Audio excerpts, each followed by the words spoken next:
Okay, let's have a contemplative early morning chat, shall we? Now, what I'm about to say, what I'm about to impart, is for those who are a little bit contemplative of mind. You do actually sit down from time to time and spend some time alone where you can introspect, you can contemplate, you can assess the world, yourself and your part in it. If you don't do that, then you're wasting your time listening to this video. And to be quite frank, I'm not sure whether there's very many people at all which can actually do that. So, I'm going to be starting with the assassination of Charlie Kirk. And I'm going to be ending with the assassination of, let's say, people like Martin Luther King, Gandhi, Jesus, even go further back, Socrates. He was effectively executed, he was forced to take poison. What did all these people have in common? And many, many more, by the way, many more. Socrates was accused of perverting the youth. Gandhi, he wanted to bring peace and unity to the world, to stop all the nonsense going on between the British Empire and India. He wanted freedom, emancipation from the shackles of monetary slavery, effectively, which the British Empire imposed upon every nation it stuck its flag in. Then we got Martin Luther King, who was advocating for peace and unity and equal rights. Then we have Jesus, who was promoting many things: love, unity, peace, oneness, connection with God. Connection with God, people. Now, what do those people have in common with Charlie Kirk? Charlie Kirk was an advocate for freedom of speech. He was an advocate for engaging people from all walks of life in dialogue about our differences and trying to bring a unity, a confluence with people, trying to bring about the facility of rational critical thinking, trying to alleviate them from their biases and just to have a look at the so-called facts and right and wrong and what might be the best way forward. Now, I never knew of Charlie Kirk before his death, because of course just about every American did. I've listened to a few excerpts of him debating, and one of the excerpts I listened to was him debating, is it the Fourth Amendment, where all Americans reserve the right to bear arms. And of course he's got a great deal of pushback from the left. And he's saying, look, what you have to realise, you really do have to know this, that every government has the potential to become tyrannical.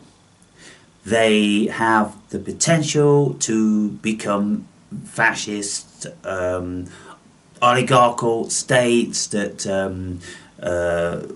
make demands upon the nation, and they place impositions due to their idea, their certain ideology, idealism of how the world should be.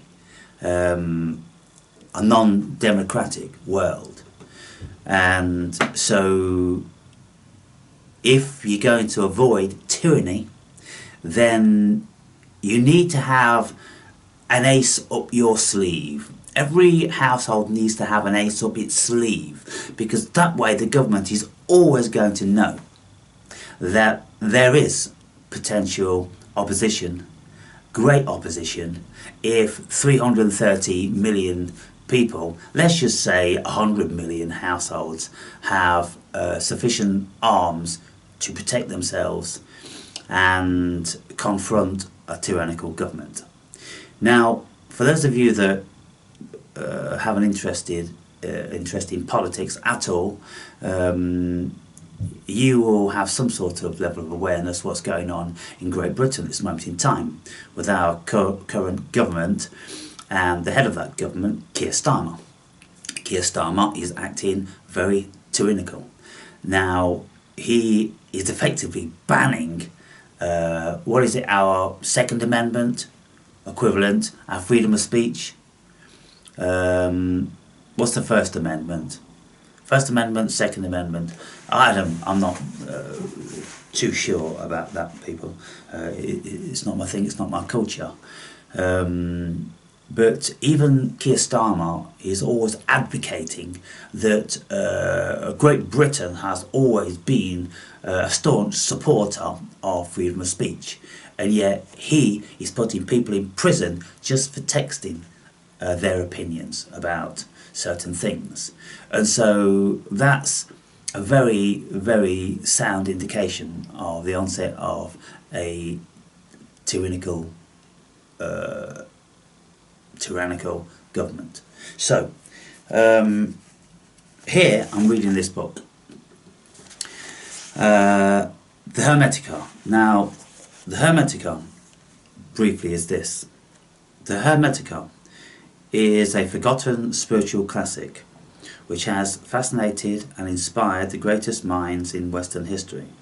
This new version by Timothy Freke and Peter Gandy brings to life the wisdom of ancient Egypt for our modern age, revealing its profound relevance to our lives today. Here is a quote from Hermes Trismegistus, who apparently penned this stuff some 2000 BCE. That's 5,000 years ago, people. Through all seeing mind, I myself have been the witness of the invisible things of heaven, and through contemplation come to knowledge of the truth. This knowing I have set down in these writings. Hermes Trismegistus, 3000 BCE. Now, throughout this book there's lots of things to contemplate, and of course it's too extensive to speak about, but I've chosen one very short chapter of a couple hundred words. So if you bear with me on this, then I've got a point to make at the end. Knowledge of Atum. Now, Atum is used here because it's the ancient Egyptian word for God. Now, as to what God means to you, that's your prerogative. God doesn't mean here Allah or Yahweh or Jehovah, doesn't mean Krishna, doesn't mean anything like that. You take this word Atum to mean, you can interpret it as some essence of something supreme and higher. Now, if you don't believe in the essence of something more supreme than the human consciousness, well, I think you have a whole lot more maturing to do. And if you don't have that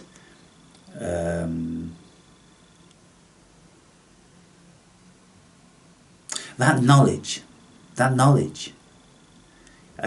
lots of people have a belief in something, and we can see that that belief is, or those beliefs are absolutely fallacious. They are so disconcerting and so concerning and so abhorrent to any rational thinking people that our stomach churns even just to hear any semblance of relation to those so-called gods, ideologies and religions. Now, I'm going to include all religion when I say this, people, because all religions have been perverted and they have been captured by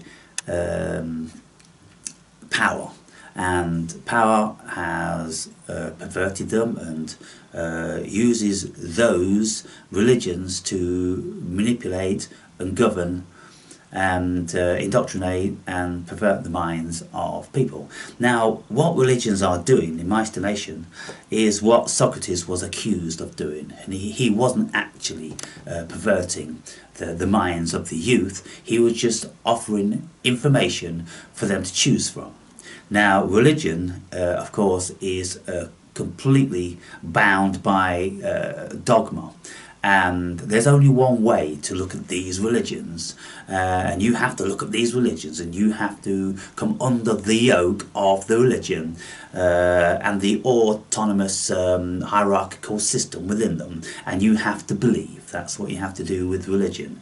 But intelligent people are not asking anyone to believe, they're asking you to use your own minds, to use your God-given gift, your atom-given gift, your cosmic-given gift of conscious intelligence. And so, this is what Charlie Kirk was asking people to do. And this is what Jesus was actually asking people to do. If you read the writings of Jesus, which never made it into the Bible, then you will see that, of course, there was no such thing as Christianity, because he was the Christ. He spoke about him and the Father being one, and you and the Father being one, and the kingdom of God is within us all, and the kingdom of God is without us all, and yet man does not see, and all these sort of things. Jesus was offering the masses the opportunity to open up their consciousness. And so, with that ground laid before you now, let's read this this chapter. Knowledge of God. Atum. Whatever. Oh, goodness me. I can't say whatever God you want to choose. No, because if you choose Allah, it's absolutely not the way. If you choose Jehovah or Yahweh, it's absolutely not the way. If you choose any of these other so-called gods with their dogma, then it's not the way. This God here is, let's just say, cosmic God consciousness. The creator of the cosmos, if you can lend yourself to considering that to be a reality, rather than it just popping out of something the size of a pinhead and hey presto. Well, I for one am not buying that. So, to know Atum, you must share his identity, for only like can truly know like. Now let me put my reading glasses on. To know Atum, you must share his identity, for only like can know like. Leave behind the material world and imagine yourself immeasurably expansive. Rise out of time and eternity. Believe that for you nothing is impossible. See that you are immortal and learned in every art and science. Be at home in the haunts of every living creature. Make yourself higher than the highest and deeper than the deepest. Embrace within yourself all opposites. Embrace within yourself all opposites. Basically what it said here is be acquainted with all things. Be comfortable with all things. Embrace all things. Embrace within yourself all opposites. Heat and cold, hard and fluid. Think yourself everywhere at once. Consciousness, people, consciousness. On land and at sea, in heaven, imagine yourself inborn in the womb, yet also young and old, and already dead, and in the world beyond the grave. See that everything coexists within mind, all times and all places, all things and all shapes and sizes. Then you will know Atum. So on that first page, Hermes is saying, just expand your mind. And if you consider that consciousness is God, God is endowed with consciousness, God is consciousness. We have consciousness. We are chips off the old block. We are shards of God consciousness. We share God consciousness. And it is within our capability to embrace all things equally. We can imagine that we are all things because all things are within our consciousness. So if we consider the cosmos, it's within our consciousness. We can embrace it. If we consider the center of the earth being whatever we're told it is, then we can embrace that. If we consider left and right and wrong and opposites, we can embrace them all, knowing that we are them. We are the whole, people. We're not one single wing of the bird. We are both wings and the body at the same time. We are the wholeness. And modern society, even ancient society, going back thousands of years, was hell-bent on dividing us into one wing or the other, whilst it, the power source, maintained the full body and control over the wings. And so the wings of separation, the illusion of separation of the two wings, you're either on the right or you're either on the left. Well, they are in the middle and they are both. They control both. So what happens? Well, you're being controlled by both. Whatever side you choose, whatever delusion you place yourself under by considering one of these wings is separate from the bird and from the other wing. If it is possible to talk of the substance of Atum, God, cosmic God consciousness, then mind is the very divine substance. Although only Atum knows its precise nature, mind is not separate from Atum, but emanates from him like light from the sun. In human beings, mind produces divinity. Through mind, some become godlike. For as Osiris teaches, gods are immortal men and men are immortal gods. And so here we are saying, if you embrace the substance of Atum, which is mind, then you can know the mind of God, because you also are the mind of God. And when it states here, gods are immortal men, well, men are mortal gods. And so what have we done? We have created immortal gods as mortal men. But the fact of it is, we are immortal gods ourselves, because we pertain to cosmic God consciousness. And so we're all gods, dreaming of gods, projecting about gods, without realising that we're gods for the better part, some of us. But in here, it says that once you embrace all things and the mind of God, then you know that you are God. Mind is the divine part of a human being, which is capable of rising to heaven. The material part, consisting of fire, water, earth and air, is mortal and remains earthbound, so that he does not abandon the body that has been entrusted to him. Soul is nourished by fire and air, and the body by water and earth. Mind is the fifth part, which comes from light, and is bestowed on humankind alone. Of all the beings that have soul, only human beings, elevated by the gift of mind, may attain knowledge of Atum. Such knowledge is not opinion, which is only a poor copy of knowledge, an echo in comparison with a voice, the dim reflected light of the moon compared to the brilliance of the sun. Now, I mean, all these things in this book I have written about in my book, and I have known for a long time, because my consciousness became one with cosmic consciousness at some stage along my journey through this past 16 years. And I can't pinpoint exactly what it was, when it was, but most certainly there's a vast difference between my consciousness now and the consciousness of that creature that started 16 years ago. And I know absolutely to be true what this is saying in here. And I've stated in my book, having spoken to myriad so-called religious people which didn't know God, they could not exhibit the knowledge of God, the presence of God within them in any shape or form. They could only parrot what they thought they knew and had read from dogmatic scripture.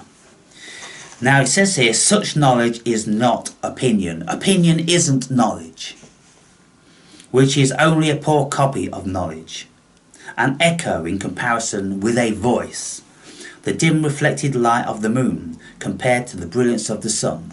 When you have knowledge, you know. You don't need belief, you don't need faith, people. That's what I was stating and claiming in my book as an absolute truth, as far as truth goes. Mind and speech are great gifts that Atum bestowed on humans alone. Used wisely, they make a man like the immortal gods, only different, in that he is incarnate in a physical form. So, mind and speech, mind and language, people, mind and language, mind, language and thoughts. Let us say mind and thoughts, because speech, okay, is just the vocalizing of thoughts, isn't it? And it's the interpretation and nuancing of language. So mind and thought are great gifts that Atum bestowed on humans alone. Only humans have minds to contemplate the nature of what we are. Used wisely, they make a man like the immortal gods, only different in that he is incarnate in a physical form. When he leaves behind his body, mind and thoughts will be his guide, leading him to join the company of gods and other souls that have attained the supreme bliss. Now, when he leaves behind his body, mind and his thoughts will be his guide. So it's stating here very plainly that mind doesn't die. What is mind? Mind's consciousness, people. So consciousness doesn't die. What pertains to consciousness? Spirit. So spirit goes on with consciousness, with mind, and enters back into the eternal cosmic mind. Other creatures have voice, but not speech. Each living creature has its own unique voice, but speech is shared in common by all humans. Humankind is one, and speech is also one. It is translated from tongue to tongue, yet whether in Egyptian, Persian or Greek, the meaning remains the same. This is because speech is an image of mind, and mind is an image of Atum. So, I've been speaking very often about language, concepts. Invariably, the language, of course, is all different. The words are all different. The noise is all different. But we have a general consensus on the concepts. The concept of a book, which contains literature, words, in language in word form, and this sort of thing. If we can read, then we can extract the words, the concepts, and the language and the knowledge from the books, and then we maybe can gain knowledge, and we can utilize that knowledge to pursue wisdom. So, by Atum's will, mind is like a prize that human souls may win. Atum, he filled a great bowl with mind and sent it down to earth. He filled a great bowl with mind. He created consciousness. He blessed consciousness onto the cosmos and to the world. and he was telling a herald to announce, listen, every human heart, immerse yourself in mind and recognize the purpose of your birth. Ascend to him who sent this bowl. Ascend to your own consciousness, people. Ascend to the greatest level of your own consciousness. Those that bathe themselves in mind find true knowledge and become complete, yet they are not pleasing to the mass of men. They are thought mad and laughed at. They are hated and despised, and may even be put to death. So, isn't that prophetic in myriad ways? So, going back to the beginning now, what I said about Charlie Kirk. Charlie Kirk is a very, very important part of where we are as a race. Because it appears that we haven't evolved at all in thousands of years. We are still killing those which enter into the kingdom of God, enter into the greater expanse of consciousness, and try to bestow that on to humankind. Humanity, for the greater part, isn't ready. They weren't ready 2,000 years ago when they killed Jesus. They weren't ready 2,300 years ago when they killed Socrates. They weren't ready in the 60s when they killed Martin Luther King, and whenever they killed Gandhi. What was that? About the same period, I would think, in the 60s. And so they've now killed Charlie Kirk. You may say to me, who's they? They haven't. No, a certain ideology has, people. They pertaining to a certain ideology. The left. The left are the ones who attempted to kill President Trump. The left are the ones who killed Charlie Kirk. It was a liberalist, leftist, confused person that shot Charlie Kirk. Now, whether there was nefarious leftist regimes behind him, which is being investigated at this moment in time, connections with Israel and that sort of thing, well, who knows? I think it's always going to be it's always going to be conspiracy, isn't it? I don't think it's possible for anything not to be labelled as some sort of conspiracy these days, because we've got so many minds thinking in so many ways about so many things. Now, in here, it's basically saying, immerse yourself in mind and recognize the purpose of your birth is to know who you are. You are God. Ascend to him who sent this bowl. Ascend to that higher level of your consciousness. Raise up the Christos within yourself. Truly I say unto you, the kingdom of God is within you all, and yet you do not see. Find true knowledge and become complete. Instead of being these automaton who know nothing because their minds are closed, expand your consciousness by any which way. And it says in the beginning of this chapter, know all things equally. Know all the creatures of the earth and fear not, and then embrace all polarities because it is pertaining to the oneness. And by the time you've embraced the oneness, you've become the oneness, your consciousness is expanded to envelop the cosmos. That's when you then realize that you are God. Yet they are not pleasing to the mass of men. They are thought mad and laughed at. They are hated and despised, and may even be put to death. Oh, people. I was listening to Jordan Peterson speaking with another intellectual, British intellectual. Now, Jordan Peterson, at this moment in time, he's got this thing. He holds these conferences called ARC.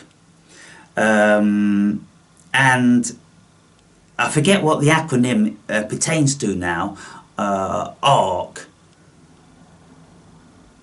But basically what he's trying to do, he is trying to bring intellectuals into an auditorium to discuss, debate and analyse and contemplate upon, to see where we are actually as a human race. What actually is it that is taking us on a downward spiral? You see, Jordan Peterson, in his book Maps of Meaning, he set out to see if he could determine or discern what evil was. And in that book, he writes a letter to his father. And he stated to his father that this book has took me 10 years to write. I feel as if I'm on the precipice of something very powerful. I feel as if I'm understanding the true root of evil. And so he's looking at why evil has such a stronghold on the human being.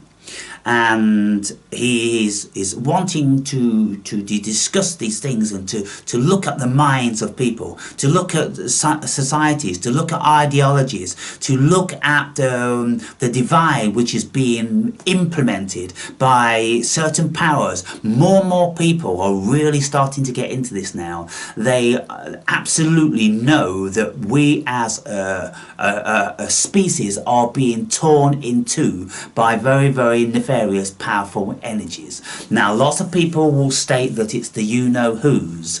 Others will state that it's the postmodernists. Others will state that it's the liberalists.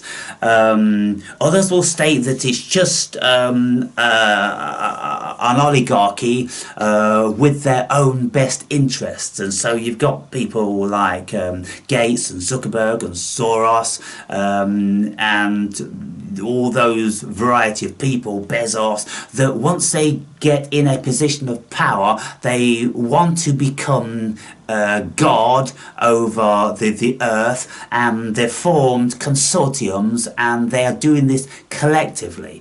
Whereas we the people, we're looking at these people and thinking, we can't allow you to do that just because you've got money.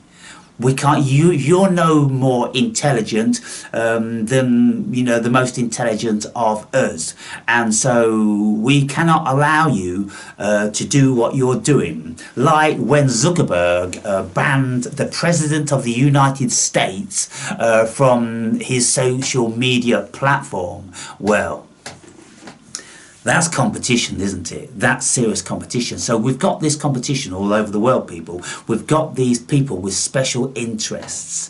And of course, you've got the Jewish state with very, very special interests and an enormous amount of power. And they most certainly have been doing stuff for a long, long time. But not only that, you've got many other sectors of special interests. You always have had, we always have had. Now the world apparently is smaller because everyone can talk to each other over the other side of the world in real time, and the information just goes viral in an instant. Well, we can see certain machinations, and I've been listening to videos which purportedly were spoken by Elon Musk, and Elon Musk is saying that September is going to be the time when the world changes beyond recognition. And these videos I've been watching are CGI'd. Everything, the background CGI'd, his voice is CGI'd, and his face is CGI'd. And these CGIs, they're not that good at this moment in time. They'll fool probably lots of people, but those of us who are astute, they won't fool, because we can see that the mannerisms are not correct. They're about 90% there at this moment in time, but they're not 100%. And so we can see, I can see that that's not Elon Musk. I want to see Elon Musk sitting in a real environment without the backdrop of like one of these computer generated rooms, you know, which lots of people use. I want to see Elon Musk speaking on stage with lots of other people in front of the media and thousands of people, where he's saying these things about what's going to go down in September, and everybody better be very, very terrified because you ain't going to recognise the world. Well, I want to see that in real time on a stage with real people. But you see, the world is changing massively, people. We've got all this different sort of stuff going on, and it's permitted to be out there. Who is going to be taking down these videos of CGI with Elon Musk saying this, that and the other? I mean, has a law been invented at this moment in time? This is territory that we're entering into. We're entering into very, very curious times, and there's going to be a whole myriad more rules, regulations and laws that are going to need to be implemented to prevent all this stuff from happening. But where's it going to end? It's just getting crazy, isn't it? And so with the advent of the shooting of Charlie Kirk, people are calling for people who are jumping with joy to be restricted or maybe charged, you know, with some sort of a crime, maybe inciting violence and those sort of things. Because, look, if you've got people jumping with joy and spreading their hate every time someone dies who they weren't in agreement with, well, what does that do? What that does is that sends out a subliminal message, even maybe a message overtly that it's completely permissible to take violent action towards these people. If you've got what are deemed to be respectable people with their own platforms and millions of following, if you've got people saying ha ha ha, yeah, that bastard deserved to die, or this, that and the other, well, what's that going to do to the mind of a 20-year-old with access to a gun? You know, Charlie Kirk was shot by this dude who was about 22, and, you know, he was a very confused guy, and he came out of one of these universities which have been poisoned by the leftist regime, and there's a whole lot of nefarious stuff going on, and Jordan Peterson's talking about this pollution of our universities all over the world. That's why he's set up his own university. To get out of that realm of poison.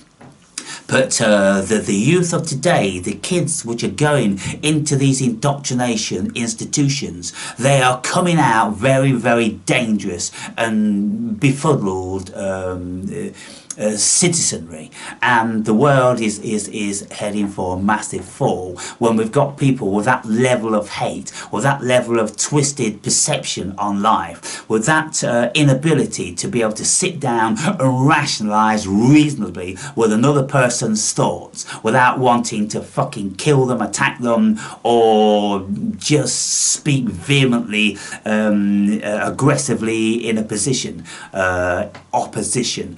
You know, people, what happened to these polite, respectful debates that maybe once upon a time we used to have? Well, that day is over. So this whole ARC program that Jordan Peterson's got, he's looking into what on earth is going on. He's looking into the psychology. He's a psychologist. And he was a professor at university, you know, lecturing on psychology and the machinations of man, and, you know, what it is to be a human being and all this sort of stuff. He knows what he's talking about.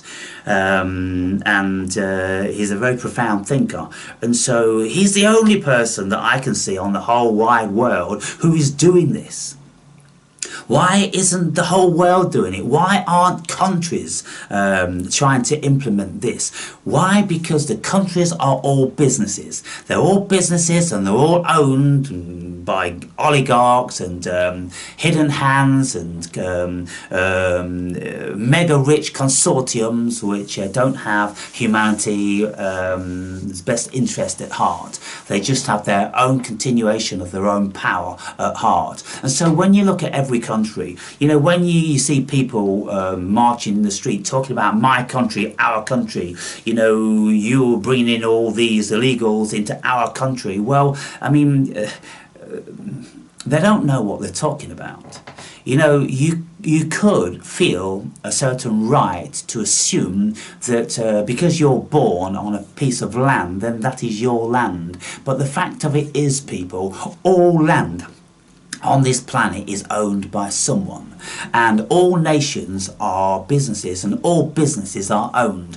And so look, just to take one instantiation, in 1066 the Battle of Hastings took place in Great Britain when the Normans came over from the west coast of France, and they invaded and they killed our king, King Harold.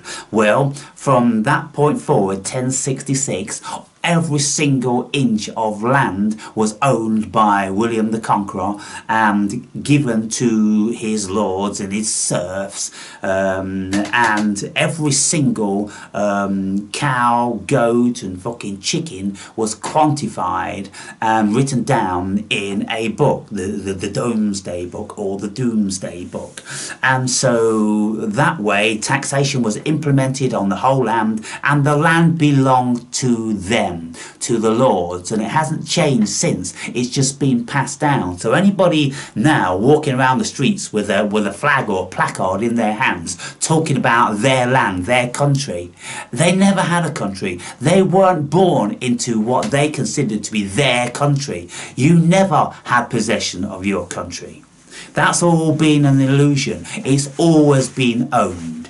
And just like the United States of America is a corporation. You see, there used to be something called the United States of America, but then somewhere along the line, through very, very clever machinations, the United States of America maybe turned from United States of America or into the United States of America, or from the United States of America into United States of America. But either way, whatever it is now, the United States of America is a corporation, and it's owned by trillionaires and oligarchs. It isn't owned by the people. The people are all slaves, and they're all paying their tithes to these oligarchs, and they are spending the tithes of the masses on whatever they want to do.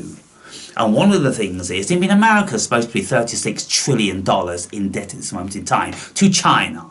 And yet America has just given 650 million to Israel.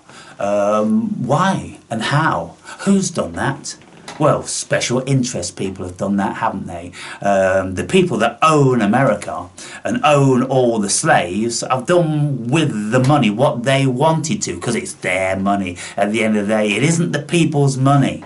You know, the people's money is just monopoly paper. It isn't worth anything. And any time those oligarchs, the Federal Reserve, anytime the Federal Reserve, the people that own the Federal Reserve, want to completely devalue that monopoly money, then they can do it in an instant.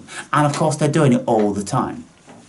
They're reducing the value of all your assets all the time without the vast majority of people being aware. And so what's going to happen is they're going to reduce the value of all your assets, all your so-called ownership of land and property. They'll reduce it to ashes, and then it won't be worth anything.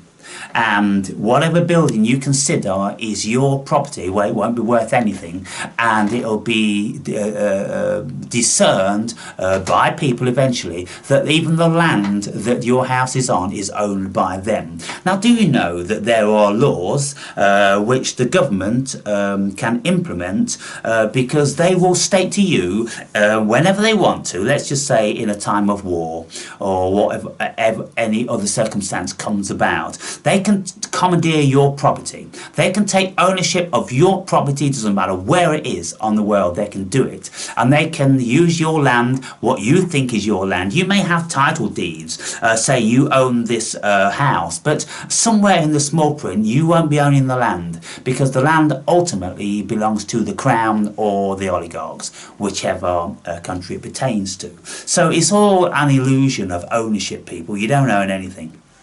It's all a fiction and all a fantasy, and they have jurisdiction written in their laws that state that they can take it back whenever they want to, because effectively it's only a loan. So people, we're in very, very curious times. The world is becoming wiser because we're starting to learn about all this stuff. But one thing that isn't happening is we're not coming together anything like in the numbers that we need to. Now, in this conversation with Jordan Peterson and this British intellectual said he was recently giving a lecture at Cambridge University, and he asked everybody in that auditorium to state what they considered was meant by I can't remember what it was, like let's just say British sovereignty, or what it means to have a nation. What do these things mean? And he said every single one of those people, every single one of those students, they have a different answer. Now, I've also been speaking a lot about this thing for years, really, but more and more progressively. I've been saying to you guys, look, can you not see that what was written in the Bible in relation to the Tower of Babel, that story, the Tower of Babel, the building of the Tower of Babel, or Babel, whatever you want to call it, babbling, you see, babbling incoherently, incoherent speech. Now, the Tower of Babel, the people of that time, you know, it's a metaphor, of course, they were building this city higher and higher and higher, like a wedding cake, trying to access the heavens where God resided. Well, God thought, who on earth do you think you are? The audacity of you. So what God did in his infinite wisdom for his protection, he cast a spell on the whole of humanity that they would never be able to speak the same language as the next person. So everybody was speaking a different language. Now, he did this so no two people could conspire against him again, or indeed anybody else. Now, when you look at that, of course, that's a metaphor, and that, of course, pertains to the level of knowledge that people had at that time who were writing these stories, who were making these stories up, because it's not the word of God, other than it's the word of consciousness, which consciousness is God, so effectively everything is God, as that book states. But there's levels and tiers, isn't there, in everything. And so if we come back down to, you know, where humans wrote those stories, then we can see that those humans 2,000 years ago knew even then that no two people could see eye to eye. And so how, when we look at the world now, 2,000 years on, still no two people see eye to eye. No two people have the exact same train of thought, or the ambition, or the whole sentiment of what it is to be a human being. Everybody is scattered. And so this is just a natural propensity of the human being. I don't think it's a curse placed on the whole world by Jehovah or Yahweh. It's the natural propensity of individuated states of consciousness. Now, what I've been saying also, some of you may have been paying attention, is that when you look at it, really, the reason why we can't agree with anybody 100%, you know, not even fucking 10%, you know, to be quite frank, everybody's just got their own fucking ideas about everything. And so when we look at that, it's kind of like, well, how are we ever going to be able to go forward? How are we ever going to have a projection of a world that we could all live in relative harmony if every single person, every single human being is pulling in another direction and won't come to any level of agreement, unless of course there are special interests like a carrot on the end of a stick, like you're all going to get paid this if you follow these lines, which is happening, isn't it? We've got this hierarchical pyramidal hierarchical system, and it's all tiered and it's all being paid for by those at the top, the hidden hand, the part of the pyramid which is disconnected from the rest of it. Yeah, those people no fucker knows anything about, don't even know who they are, whether they're even human or alien. Now all the money's coming down, and it's all in a compartmentalised need-to-know basis, and down on the bottom rung of the ladder you got the masses which haven't got a fucking clue what's going on, and they've got no unity. But those people on the top tiers, they've got unity because they're all being paid to do a certain job, and if they don't do that fucking job, then the money, the cash cow, is severed. And so let's just say politicians, army generals, bankers, monarchs, oligarchs, people that are having their palms crossed with silver, like Peter in the Old Testament. They're all being bought and sold. Judas had his palm crossed with silver because he shot Jesus. Peter just denied, didn't he? He just denied out of fear. Yeah, so having your palm crossed with silver, that's what's happening in this system.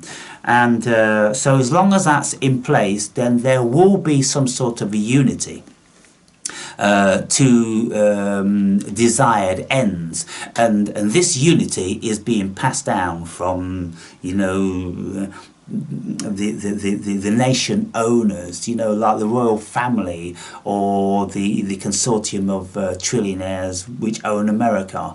There's lots of these people, of course. They're in China, they're in Russia, and you know, they're all consortiums in their own right, and now the whole world is getting separated into other consortiums. Chinese are coming together with the Russians, and then the Russians and Chinese looking round for other allies, and so, you know, they're getting disgruntled states like Iran and maybe Brazil and certain other countries like that, and they're all joining their own little consortium, and they're plotting against other consortiums like the United States of America, because that's a has-been now. That's a dead world, effectively. It's already dead. It's just that the people walking around are zombies that don't realise that America is dead. America's dead, people. $36 trillion in debt to China, to the nation which beats them hand down with gross domestic product and all the rest of it. It's over for America.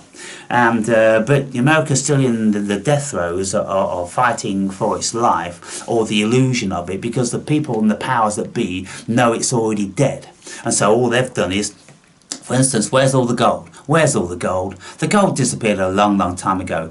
Fort Knox ain't got no gold, people. America don't own any gold. America doesn't own any fucking thing. The Federal Reserve prints the fucking paper and then filters all the fucking resources out of the fucking country, or owns every fucking square inch of America. Goodness me, look what's going on. It's complicated, isn't it? I'm all over the place. I'm all over the place, people, because there's so much to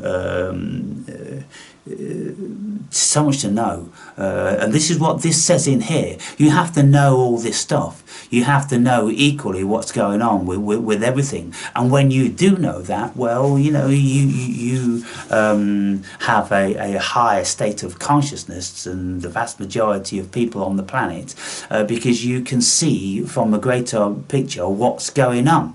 And it's all machinations within machinations within machinations within machinations, just like the Russian doll, you know, thing. So most people, they're only in one Russian doll, and they're looking at the Republicans and the Democrats, and they think that's the world. Goodness me, that's just the dying throes of a has-been world. You know, it had its heyday, you know, goodness me, I don't know, I suppose in the 50s and 60s, something like that. But it's over now. And now there's going to be other nations of power manipulating the world, just like America's manipulated the world. When we look at places like China, they seem to be very, very happy, contrary to what we hear in the West. It's all propaganda. They seem to be very, very happy because they don't have anything like the issues that America has with the drugs and the deception and the imposition of all different sorts of creeds, this and the other. They ain't got any of that. They're very, very strict. Their streets are clean. Their fucking trains run on time, and they've fucking got it all together, people. China's the way forward. But you've all been terrorised and traumatised into believing something completely erroneous about that nation. And so anyway, we are in for a big fall. The world is in for a big fall, like Elon Musk said.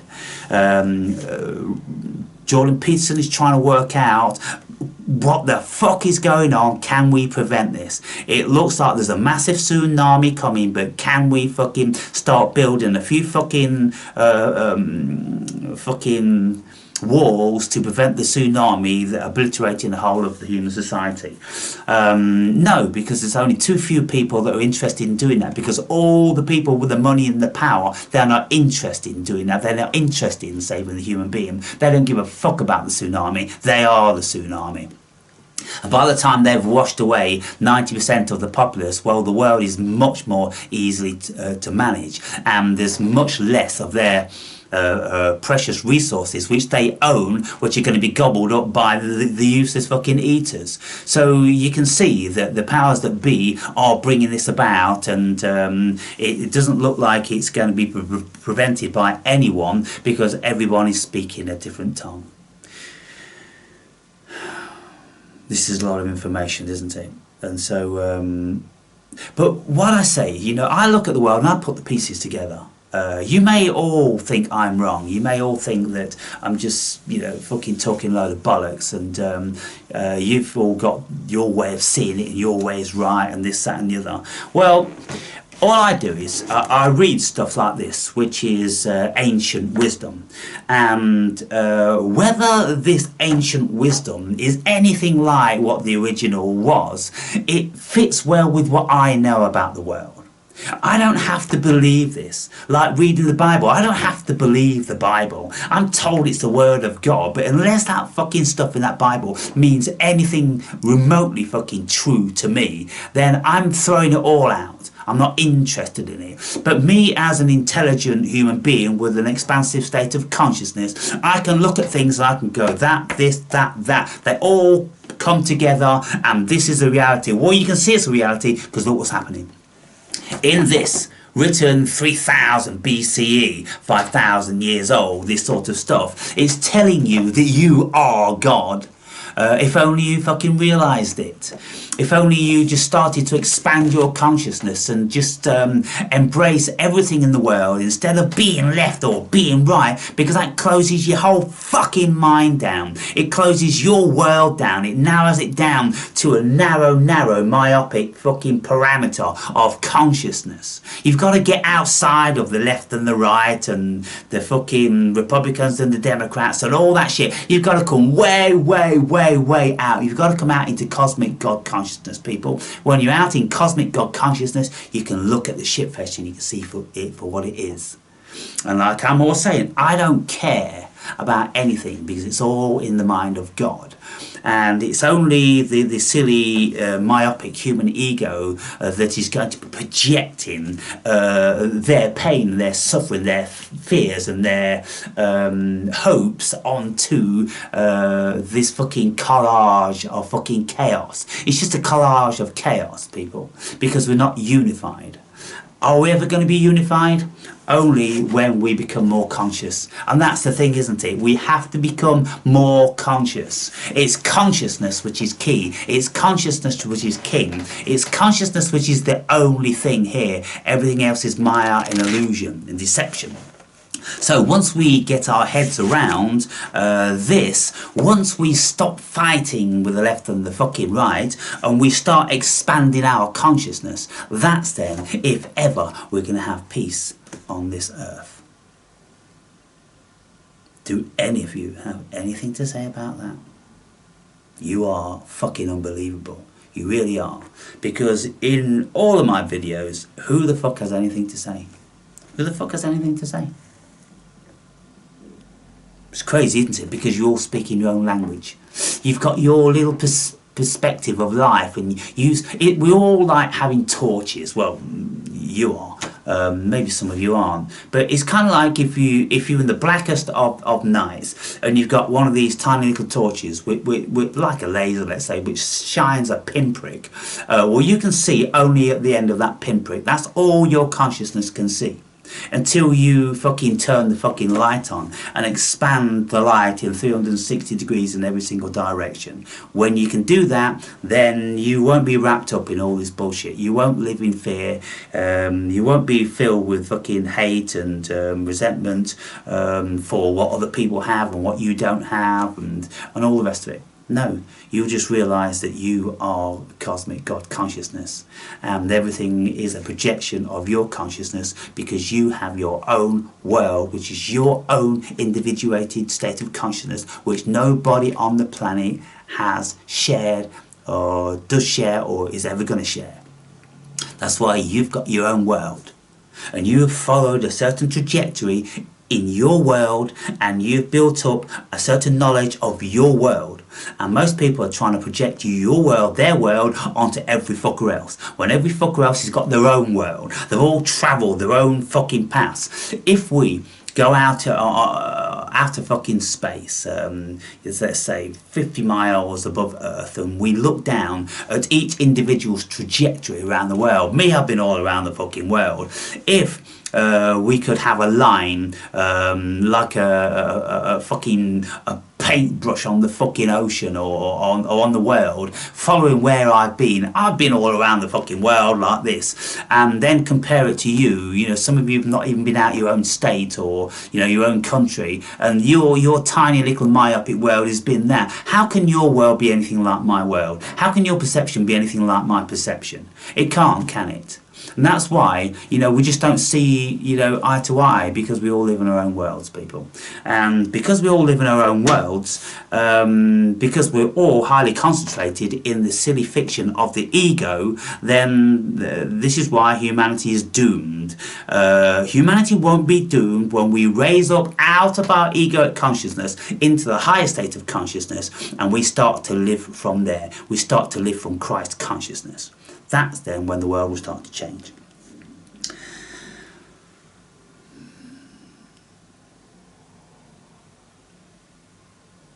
Many things are going to happen, people. Many things are going to happen. And we can see. Now, let me just finish off with this. When we look at ancient worlds, you know, ancient Egypt with the pyramids, that we don't have a single clue how they were built to this day. Why is that? Why is that? That is completely absurd. If human beings built those pyramids, then we must, in our infinite fucking wisdom, be able to discern how they did it, but we don't. We cannot think for the life of us how they built those pyramids.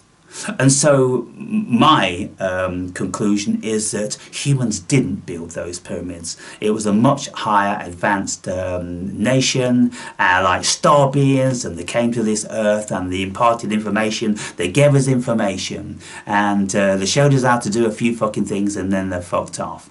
And, you know, we've forgotten it because we never had the wherewithal to generate that level of intelligence, and so it's all fallen back into the dust. Now, if you can imagine what's happening today, we are being brainwashed. We are being advised to only listen to the first line on Google. And if you ask something outside of the machinations of the powers that be that only want you to see myopically like this, if you put in tell me about this and tell me about that, you might just find that your AI on your computer, like mine does, which is sidebar, it tells you I'm not permitted to reveal anything like that, or I'm not programmed with that knowledge. It tells you some shit like this. It tells you, don't be asking questions like that, go back to sleep, go back to sleep, you're on the hypnosis, motherfuckers. And so when you've got that on your own computers coming from these people, what are we going to do, people? What are we going to do? You know, this is why, you know, people like Elon Musk have created X in the last fucking ditching attempt to save humanity.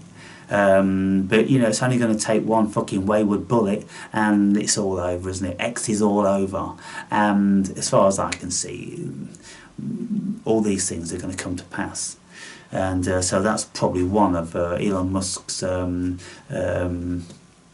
reasons why he's in great turmoil at this moment in time, because he too is starting to feel the heat. He's starting to look around at Charlie Kirk and then Trump nearly copping for a bullet. Well, fucking hell, everyone's in the side, everyone is in this fucking crosswire, people. All these fucking people that are trying to direct the trajectory which these people in power have been working on for thousands of years.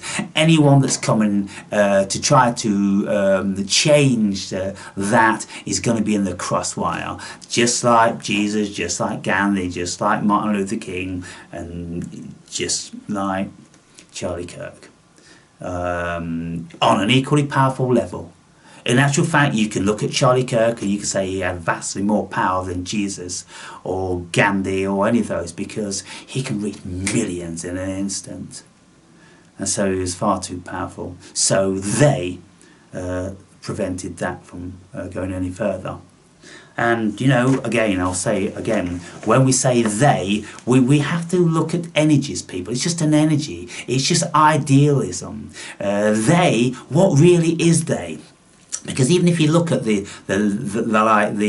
Democratic Party, you've got fighting within fighting, and no two people see the same thing, but there is an amount of money which is just keeps being thrown at it, and it's pushing certain people in certain positions of power forward, and the herd is following, you see. And so, well, that's heading towards complete indoctrination, subservience. We are losing the ability to think critically. We are only going to be following the first line in any fucking tweet or on fucking Google or anything like that, because all the other information is being obscured, it's being disappeared, it's being overwritten, and the AI is telling you that you do not have access to that information. So our history is getting shorter and shorter and shorter and shorter and shorter, until in the end we won't have any history. It will be literally like George Orwell's 1984. If you don't know the fucking story, people, about time you did. Anyway, this video has been far too long already. Chew on that.